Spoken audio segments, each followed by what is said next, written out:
Gel abi. Abi gel sen. Onu mu gel? Selamünaleyküm. Alexander Kenan var abi. Ablam selamünaleyküm. Ne dedin?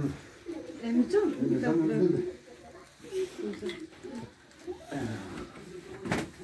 Emir.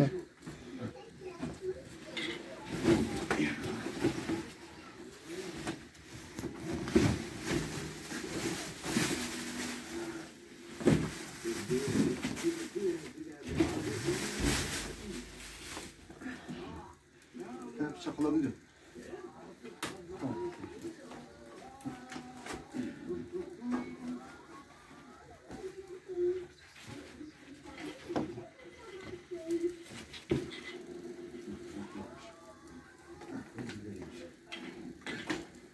Almanya'da bulunan Ensar kardeşimiz tarafından alınan tekerlek sandalyeyi 7 yaşında bedensel engelli olan Emin Can'a teslim ediyoruz.